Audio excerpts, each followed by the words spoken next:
You're watching Adorama TV.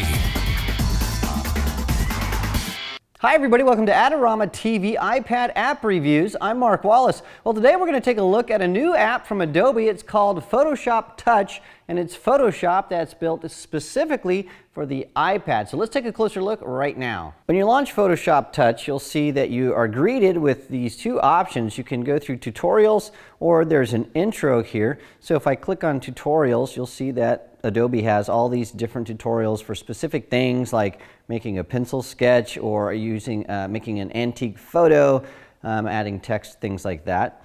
Or I can go in here to the intro, and it allows me to either begin a tutorial or begin a project, and that will walk me through step by step, which is really nice. But what I'm going to do here is just start by going down here and creating a new project. So we have the plus sign, and we have this little picture icon with a plus, and this allows me to just create a blank project of any size, and it defaults to the size of the iPad's resolution. Or what I can do is I can begin by going in and loading in a photo and just working on that photo. And I can get these from my local photos. Those are the photos in my camera roll. I can go to the Creative Cloud, which is this thing that you can get through the Adobe company, and so you can subscribe to that and log in, and it's really nice. You can take a picture with your camera. You can go to Google and get images through Google, which we're not going to show you right now because of copyright issues. So you can just Google up some pictures and load those in, or you can go to your Facebook account and load pictures from Facebook, and it works both ways. So you can edit those and then put them back to Facebook. So I'm going to go in here. I'm going to open up this image of this rock that I used, and I'm going to add that. And I can add several if I want to add different layers. So I'm just going to add this rock. This is a picture I took in the parking lot here in our studio. And what I want to do is just go through the interface. Now there is too much to go through in a review, so I'm going to just touch on the basics of how this application works, and then you can decide for yourself if you want to download it and do more with it. But what it does is it emulates what Photoshop looks like on your desktop computer. And so on the left-hand side are all the tools, and I love how Adobe's done this. First, let me show you something that's really nice. You can hide panels like that. You can click right there and it comes back out. And then this allows you to look at the tool and all the different things that the tool does. So for example, if I just click on the tool, you can see I have all my other tools there as well. So like the lasso tool and the magic wand and the paintbrush, etc. And if I have a triangle in the bottom of one of those, if I push and hold, you can see I can go between a clone stamp or the healing brush, or if I click this, I can go between the brush and the spray tool. And so it works just like normal Photoshop does, and that's the left-hand side. Now on the right-hand side, we have another panel here, and that allows us to manage our layers. And so by default, when I bring in a picture, it's on its own layer, and I can click on the plus icon here, and I can create an empty layer. I can duplicate the currently selected layer. I can create a photo layer, and I can do all kinds of things. I can create a layer from a selection if I've selected something. But just to show you how this works, I'll create an empty layer.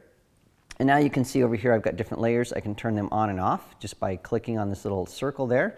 And I can also do things with this little layers icon. I can click on that. I can change opacity, the blend mode. And so we don't have all of the blend modes, but we have a lot of them: darken, multiply, screen, etc. We have all those things there. And we can also merge visible, merge down. We can flatten the image, we can match color, or we can delete the layer, which is what I'll do right now. And so this works just like our normal layers palette does in Photoshop. Now across the top we have a lot of different options. So to show and hide the panel, right in the middle we have this button. So I can click that, I can click it again, and it will actually show that if I click actually on the right place. So that pops down. I can click this arrow right here to return to the main menu to create a new project. We've already shown you that. I can add a photo by clicking there. I don't want to do that, but that's how you add photos. This pencil icon here, what that allows you to do is all of the copy and paste functionality that you would normally have. And so it also helps you do things once you have a selection. So I'm not sure why it's a pencil icon. I don't really like that, but that's the icon they chose to use. And we have this thing here called Show Pointer. And what that allows you to do is if you're mirroring your presentation and you want to show people what you're doing, this is great to sort of show a selection without making any kind of modifications to an image. So I can click that, I can hide that pointer. So it's a great teaching tool as well as an editing application, which is really nice. Now for all your selections, there's this button right here. and you can select all, you can select pixels. What select pixels does is if you have a layer with just some pixels that are painted in, then you can select just those. And so just to show you how to do that really fast, I'll add an empty layer. I'll grab my brush here and I'm just going to paint on that layer. And then when I go in here and I say select pixels, notice it just selects the pixels that are on that layer, and all the transparent pixels are left alone. And then I can go in there and I can do my resizing. I can select inverse. I can feather the edge of that. I can do all the normal things that you can do with selections, which is really nice. So I'm going to deselect that. And then what I'll do is I'll go into this and I will delete that layer. On the other side here, we've got several really interesting things. To move your image and to zoom in and out, you just use your normal pinch mode. So you can pinch in and out. And we have a percentage right here at the top that shows me what's going on. And notice I pushed the screen and I actually painted accidentally. So we have an undo button right here. So I'll undo that. And I did find that I was accidentally painting stuff occasionally. So I can use the undo. There's an undo and a redo button there.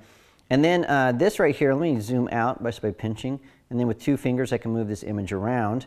I also, on the right-hand side, by the way, have a full screen mode, which is sort of nice. I'll bring that back in. But this move button right here, what this allows you to do, at first I thought this was a crop tool, but it's not. What it allows you to do is to move this image on the canvas, so you can resize it, you can move it around, you can rotate this. So this is sort of a free transform tool. You can skew the image, skew it up and down.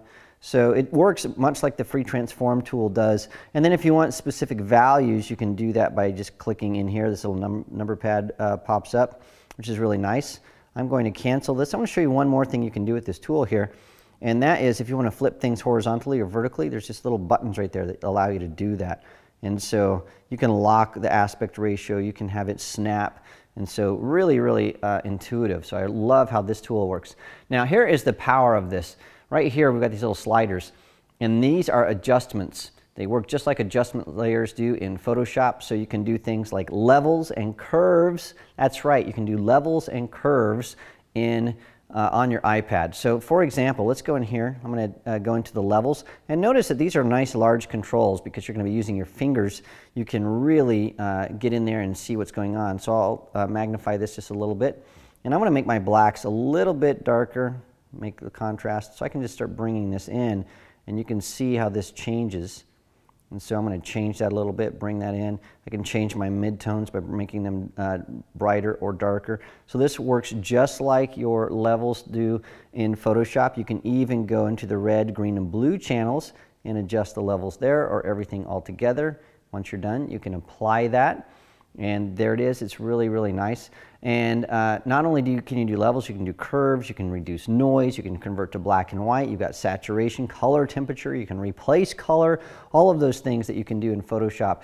It's really, really, really nice. Now over here we have effects, and there are just different effect styles. So basic effects like Gaussian blur, a drop shadow, or edges, you can do all of those things. You've got stylized things for things like halftone patterns or posterization, making things look like glass. Those are all built in. You've got some artistic effects here, so graphic pen and comic and all of these things that look very familiar to you if you are a Photoshop person. And then also things that are specific to photos. So if I click on photo, you can go in here and you can do all kinds of things like make this look like it's from a TV monitor and just click, and then you can change the intensity of your effect. And if you say apply, then it's applied. We can go in there and take a look, and you can see it has, whoops, I'll do this. I got to use 2 fingers. You can see that it has these scan lines that looks like it came from a TV. I'll undo that to get rid of it. And you can see how this undo redo button really works well. If I want to redo that, I just click redo, undo. So these are used a lot.